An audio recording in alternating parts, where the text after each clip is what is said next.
राम जी चाहते तो न जगा देते लक्ष्मण जी को। राम जी जानबूझकर नहीं जगाए। सोचे संजीवनी बूटी के ही बहाने मेरे भाई को एक रात सोने का अवसर मिल जाएगा, सोने दिया जाए।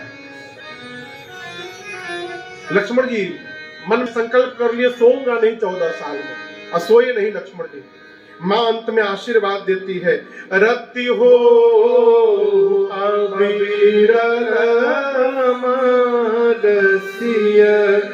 रघुवीर पद नित नित नहीं। मैं आशीर्वाद देती हूँ लक्ष्मण तुमको, जाओ और नित्य श्री सीताराम जी के चरणों के प्रति प्रीत तुम्हारी बढ़ती जाएगी, नित्य अनुराग बढ़ता जाएगा।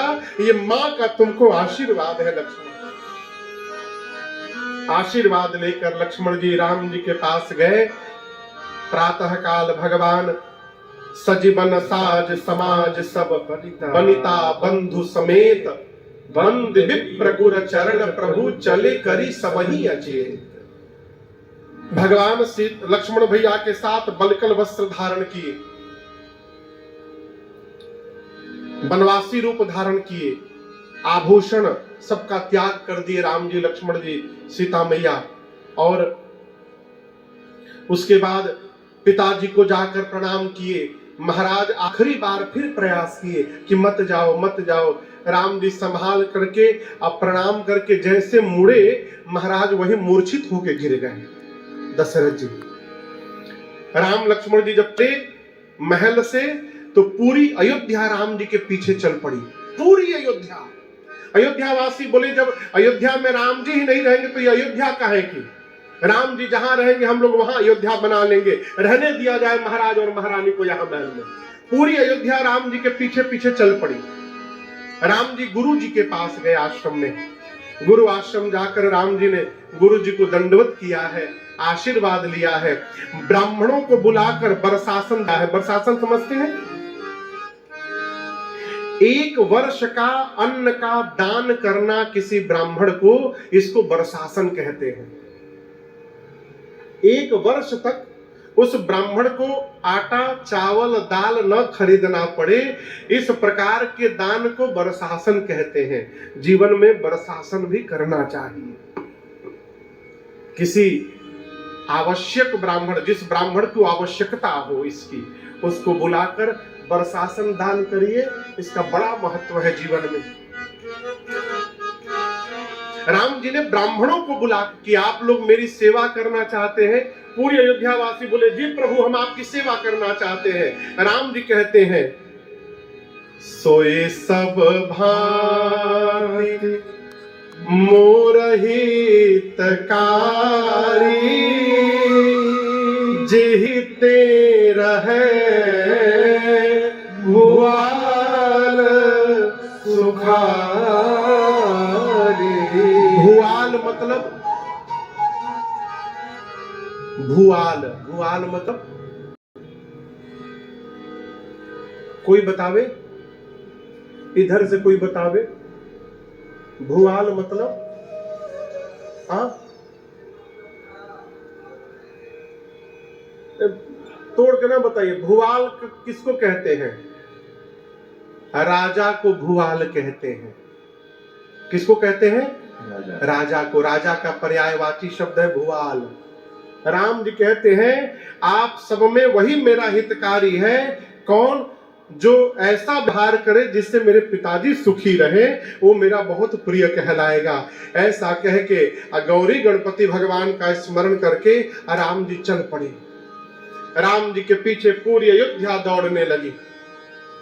महाराज की मूर्छा जब गई और पता चला कि राम जी पैदल पैदल चले गए हैं, तुरंत सुमंत जी को बुलाकर कहा आप एक काम करिए, रथ लेकर जाइए, रथ पर बिठा करके लेके जाइएगा वन में।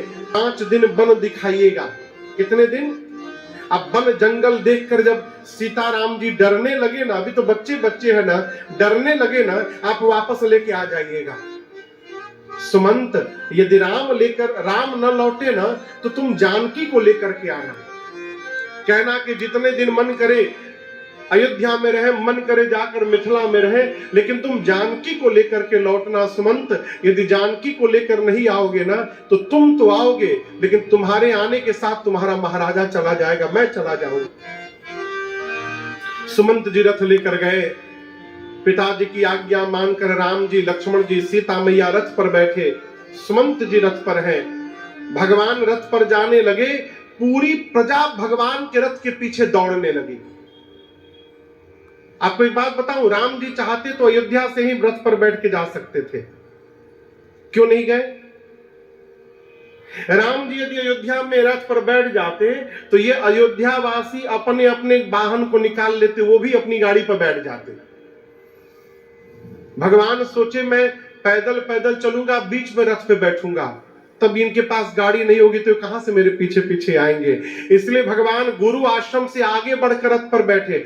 अब अयोध्या वासी फंस गए भी है। तमसा नदी के किनारे भगवान बोले इतना नहीं दौड़ा सकता प्रजा को, रथ लेके राम जी रुक गए।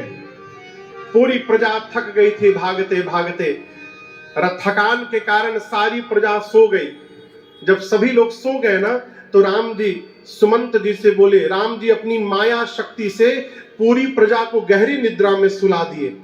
और रात्रि में 12 बजे, मध्य रात्रि में सुमंत जी से बोले, तात आप इसी समय उठिए, हम लोग रथ पर बैठते हैं, आप इसी समय निकलिए, लेकिन चलते समय ध्यान रखिएगा कि रथ के पहिए का चिन्ह मिट जाए। क्यों? यदि चिन्ह बना रहेगा और प्रातःकाल प्रजा को पता चल गया कि रथ इसी दिशा में गया है, तो ये पूरी प्रजा उसी दिशा में दौड़ पड़ेगी। तो राम जी ने खोज मारी रथ के पहिए के चिन्ह को मिटा के चलिए। और पूरी प्रजा को सोता हुआ छोड़ करके भगवान तमसा से आगे बढ़ गए। सवेरे जब अयोध्या वासी जगे न हो, राम जी को नहीं पाए तो अपने आप को धिक्कारने लगे। सब लोग वापस सिर पीटते अयोध्या गए। और आपको एक बात बताऊं, आपको विश्वास करने में आश्चर्य होगा,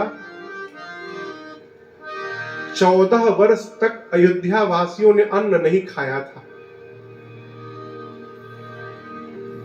सरकार, जब तक राम लौट कर अयोध्या नहीं आए, अयोध्या वासियों ने अन्न नहीं खाया, फल खा के रहे, दूध पी के रहे, सबने व्रत किया। चलते चलते दूसरे दिन भगवान दिन के तीसरे पहर में श्रृंगवेरपुर पहुंचे। कहां पहुंचे?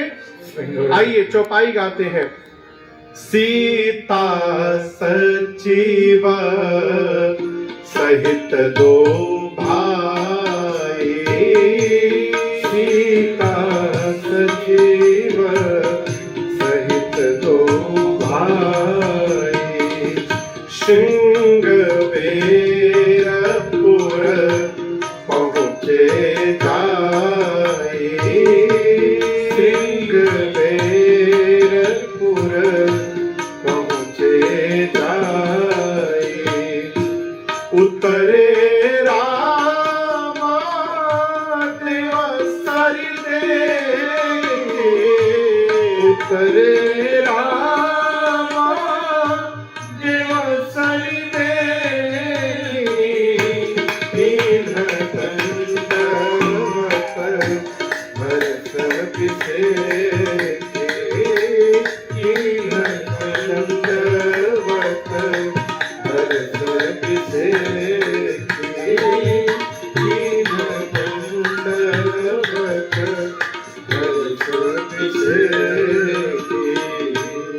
चलकर दिन के तीसरे पहर में, राम तीसरा पहर में समझते हैं, 12 से लेकर 3 बजे का समय।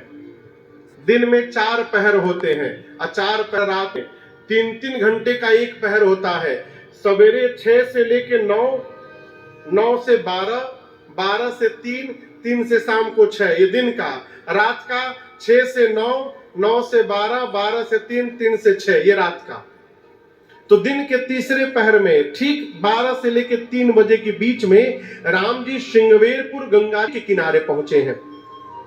देखिए, हम और आप गुजरात में बैठे हैं, गुजरात में भी एकदम कोने छोर पर बैठे हैं, समुद्र के किनारे। गंगा जी यहां से बहुत दूर है। कितनी दूर होंगी?